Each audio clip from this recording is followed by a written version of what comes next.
Good evening बच्चों, कैसे हैं आप लोग। आई एम वेरी श्योर आप सब बेहतरीन होंगे। बच्चों, मैं आपके साथ 5 ऐसे रीजंस शेयर करने वाला हूं जिन 5 रीजंस के चलते बिना किसी विलंब के, बिना किसी देरी के आपने सीएस कोर्स कंप्लीट करना ही चाहिए, चाहे कुछ भी हो जाए। दुष्यंत सर, जल्दी से बताइए, इंतजार नहीं हो रहा है कि ये 5 रीजंस क्या हैं। बच्चों, सबसे पहला रीजन तो बच्चों, मतलब ये रीजन के लिए तो आपने सीएस कोर्स सच में ही करना चाहिए। लो इन्वेस्टमेंट, जहां पर आप एमबीए करते हैं आपके 20 से 25, 30, 40 लाख रुपए खर्च होते हैं।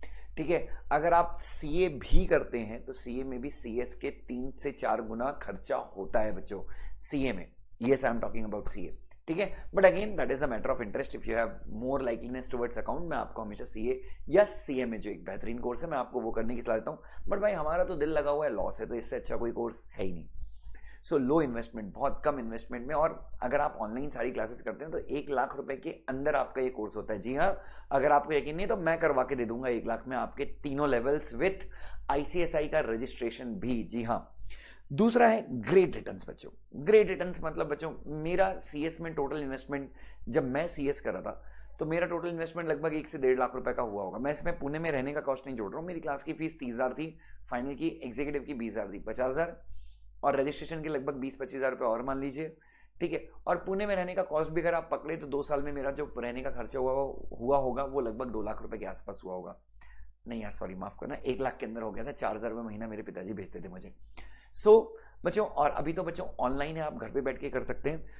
ग्रेट रिटर्न्स बच्चों, ग्रेट रिटर्न्स मतलब आप तो आर्टिकलशिप भी आजकल देख रहे होंगे, आर्टिकलशिप में भी लोगों को 30-30 हज़ार रुपए मिल रहे हैं यार बच्चों। रिटर्न्स का तो जबरदस्त कोई ठिकाना ही नहीं है। तीसरा, जब आप कंपनी में काम करते हैं बच्चों, आपके जो दोस्त हैं, अगर कोई सेल्स वगैरह में जॉब कर रहा होगा, किसी भी डिपार्टमेंट में जॉब कर रहा होगा एक्सेप्ट फॉर सीए का डिपार्टमेंट या सीएस का डिपार्टमेंट, इन डिपार्टमेंट्स को, या सीएमए का डिपार्टमेंट, इन 3 डिपार्टमेंट को छोड़ दो, बाकी जो भी सेल्स में काम कर रहे हैं, एचआर में काम कर रहे हैं बच्चों, उनके जो बॉसेस होते हैं वो उनको टारगेट देते हैं, गालियां देते हैं। कम से कम अपने कोर्स में ऐसा नहीं है बच्चों। एंड यस, ना ही चार्टर्ड अकाउंटेंट को और ना ही कॉस्ट अकाउंटेंट को केएमपी का स्टेटस मिलता है। ये बात अलग है कि वो अगर सीएफओ बन जाते हैं तो definitely that's really great, but company secretary has been granted a status of KMP in the company.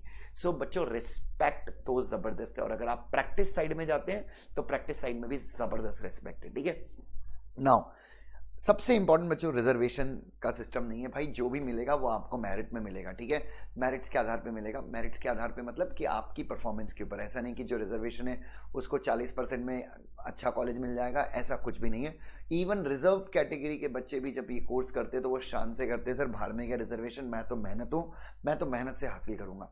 ठीक है, बच्चों, रिजर्वेशन का यहाँ पर कोई तंटा नहीं है बच्चों। जो भी आपको मिलेगा आपकी मेहनत के आधार पर मिलेगा। और बच्चों, इफ यू से कि सर नहीं सर मुझे तो सीए करना है, तो बच्चों डेफिनेटली आप सीए कीजिए। If you have an interest in accounts you should go for CA और CMA, one of the best courses. But अगर आपको लॉ में इंटरेस्ट है तो सबसे बेहतरीन करियर ऑप्शन जो आपके लिए निकल के आता है वो कंपनी सेक्रेटरी का ही निकल के आता है बच्चों। और सीएस के साथ मैं आपको हमेशा बोलता हूँ आप लॉ भी कर लीजिए, तो डेफिनेटली इसमें बहुत ज़्यादा अच्छा आपको करियर का स्कोप मिल जाता है। क्योंकि कई कंपनीज है, आप सीएस कर लेते हैं तो आप कॉर्पोरेट लॉ में तो मास्टर हैं, आप एक्सपर्ट हैं बच्चों कॉर्पोरेट लॉ में। आपके जैसा एक्सपर्ट कोई भी नहीं है कॉर्पोरेट लॉ में। और प्लस अगर आप एलएलबी कर लेंगे तो सिविल लॉज में आपको और ज्यादा एक्सपर्टीज आता है, और उसके साथ साथ आपको क्रिमिनल लॉज का भी नॉलेज हो जाता है। ठीक है, तो कई जैसे कंपनी सेक्रेटरी हैं बच्चों, कंपनी सेक्रेटरी का कोर्स करने के बाद they have become like corporate lawyer. तो आप तभी बन जाते हैं जब आप एनसीएलटी में रिप्रेजेंट करते हैं अपने क्लाइंट्स को। बट आप ऐसा अगर सीएस के साथ आपने एलएलबी किया है तो आप कोर्ट में भी अपने क्लाइंट्स को रिप्रेजेंट कर सकते हैं, बड़े बड़े केसेस में, कॉर्पोरेट केसेस में भी। बच्चों, ये सारे एडवांटेजेस के चलते मुझे लगता है कि सीएस काफी अच्छा करियर ऑप्शन है। ठीक है, हालांकि करियर ऑप्शन तो सीए भी है, सीएमए भी है और सीएस भी है, बट अगर आपको दिल लग गया है हमारा बिल्कुल सीएस से, हमको लॉ में दिल लग गया है, तो इससे अच्छा कोई कोर्स नहीं है। और बहुत सारे जगहों पे सीएस जो है, जो काम सीएस करता है वो काम सिर्फ सीएस ही कर सकता है, सीएस के अलावा वो काम कोई भी नहीं कर सकता। डेफिनेटली बच्चों आ जाइए, बहुत मजा है इस फील्ड में। नाम है, शोहरत है, पैसा है। एनुअल रिपोर्ट में जब अपना नाम देखोगे तो बिल्कुल खुशी से झूम उठोगे, मजा आ जाएगा बच्चों। Thank you so much, God bless you.